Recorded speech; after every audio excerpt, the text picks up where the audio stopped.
Power బీఐతో పాటు SQL నేర్చుకున్నా లేకపోతే పవర్ బీఐ నేర్చుకున్నా జాబ్ రావట్లేదు, కాల్స్ ఉన్నాయా, నేను కంటిన్యూ చేయొచ్చా? And at the same time Python నేర్చుకున్నా, కాల్స్ లేవు. పైథాన్తో పాటు ఫుల్ స్టాక్ కూడా నేర్చుకున్నా, ప్రజెంట్ కాల్స్ ఉన్నాయా? సో దీనికి సంబంధించి పైథాన్ పవర్ బీఐ నేర్చుకున్న వాళ్ళకి జాబ్లు వస్తున్నాయా రావట్లేదా? సో దీని గురించి ఈ వీడియోలో మనం మాట్లాడుకుందాం. జనరల్ ఏంటి అంటే చాలా మంది ఇప్పుడున్న సిచ్యువేషన్ లో కాల్స్ ఉన్నాయా లేవా ఇదే రెగ్యులర్ క్వశ్చన్ అడుగుతా ఉన్నారు. సో ఇక్కడ మనం అర్థం చేసుకోవాల్సిన విషయం ఏంటి అంటే ఇప్పుడైతే కాల్స్ అనేవి కంపారిటివ్లీ తక్కువనే ఉంటాయి. ఓకే, సో మనము ఖచ్చితంగా మనకి గ్రాడ్యువల్లీ మనం ఇప్పుడు కోర్స్ స్టార్ట్ చేసామంటే ఖచ్చితంగా నెక్స్ట్ ఫిబ్రవరి మార్చికి కొంతవరకు మనకు ఒక ప్రోగ్రెస్ అంటే అట్లీస్ట్ కొంత బేసిక్ నాలెడ్జ్ అన్న ఉండడానికి అవకాశం ఉంటుంది. సో డేటా సైన్స్ ఎవరైతే నేర్చుకుంటున్నారో దాంట్లో ఈ పవర్ బిఐ ట్యాబ్లు లేకపోతే ఈ ఎస్క్యూఎల్ ఇవన్నీ కూడా పార్ట్ అయినాయి.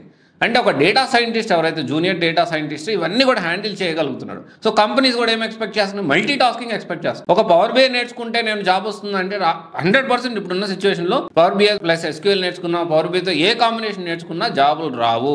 ఇది మనం అర్థం చేసుకోవాలి. అందుకనే power BI and python compulsory మీరు అప్గ్రేడ్ అవ్వండి డేటా సైంటిస్ట్గా. డేటా సైన్స్ మంచి ఇన్స్టిట్యూట్ చూసుకొని జాయిన్ అవ్వండి. డేటా సైన్స్ ఒక ప్రాపర్గా హ్యాకథాన్స్ కండక్ట్ చేస్తూ ప్రాపర్గా ప్రతి సబ్జెక్ట్ ఎక్స్పర్టైజ్ ఫ్యాకల్టీస్ ఉంటూ అండ్ తర్వాత ప్లేస్మెంట్స్ ఒక టీం ఉండి దాంతోపాటు చాలా మల్టిపుల్ కంపెనీస్తో టైఅప్స్ ఉండి అలా ఇన్స్టిట్యూట్ ఏముంటే 100% మనకి మల్టిపుల్ బ్రాంచెస్ మల్టిపుల్ లొకేషన్స్లో ఉన్న ఇన్నోవేటివ్ రీసెర్చ్ ల్యాబ్ మీరు ప్లాన్ చేసుకోవచ్చు. చాలా మంది జాయిన్ అయ్యారు. ఎప్పటికప్పుడు ప్రతి ఇన్స్టిట్యూట్ గురించి మనకి ఎప్పటికప్పుడు ఫీడ్బ్యాక్ వస్తూనే ఉంటుంది.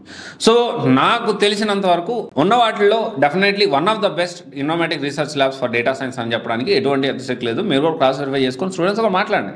నేను చెప్పే పాయింట్ అక్కడ అవుతుందా లేదా, సో ప్లేస్మెంట్స్ అవుతున్నాయా లేదా, స్టూడెంట్స్ కరెక్ట్ క్లాసులు చెప్పిస్తున్నారా లేదా, జాబ్ వచ్చే వరకు ఇంటర్వ్యూస్ పెట్టిస్తున్నారా లేదా, ప్లేస్మెంట్ టీం ఉందా లేదా, ఇవన్నీ ఉన్నాయి నేను అంటున్నా. ఖచ్చితంగా మీరు కూడా క్లాస్ వెరిఫై చేసుకోండి, విజిట్ చేయండి.